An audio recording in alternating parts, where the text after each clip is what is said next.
My name is Taylor Dolan, and I am the director, producer, and one of the co-scenic designers of the show. What are you doing? What is this? Next to Normal is this beautiful musical about a woman who has bipolar disorder and her journey through treatment and medication and how it affects her life and that of her families. We really just get to see an intimate look into their day-to-day lives.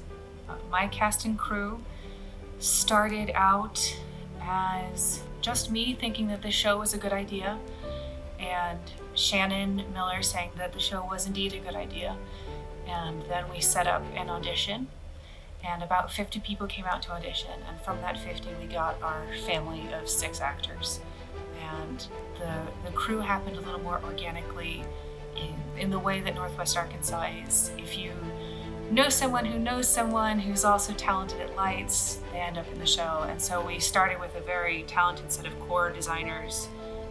We had Laura and Sam and Kaylee on music, and then they each brought in additional folks to kind of really flesh out the backstage and the orchestra.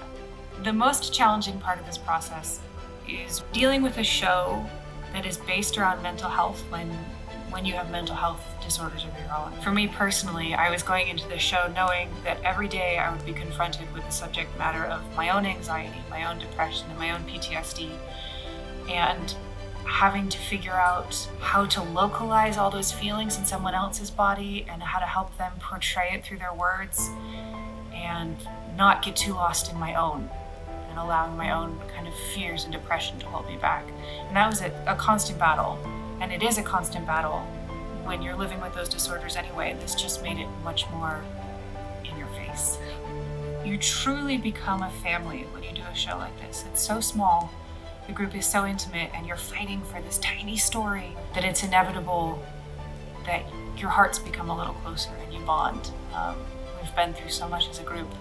And so just getting to see them tumble into these characters and get more and more emotional and larger in their bodies has been a joy. Real joy. This is a show that's going to take its audience on a full emotional journey. You will experience the very lows of bipolar disorder, but you'll also get the absolute joys of first falling in love. All of it happens in one show. And so the playwrights and the original score really do a beautiful job of carrying the audience through these difficult times and then leaving you in a place of hope. So even if it seems like we're taking on a subject that is difficult to watch, you'll leave feeling stronger. I am most excited about so many tiny moments in this show. There are times where Sarah, who plays Diana, feels rage in every fiber of her being, and her voice just tears out of her throat in the most magnificent way. There are times where Sydney and Jacob, who play young Natalie and Henry, are so in love that your teeth hurt. It's just so precious. And getting to see them do that every single performance is wonderful. It's a wonderful thing to experience. And each actor, each crew area has these beautiful moments, and they've all come together to make one kind of spectacular show. We would love to have you in our audience. Please come out and see us. We will be here the 2nd and 3rd weekends of August at the 214 in Springdale.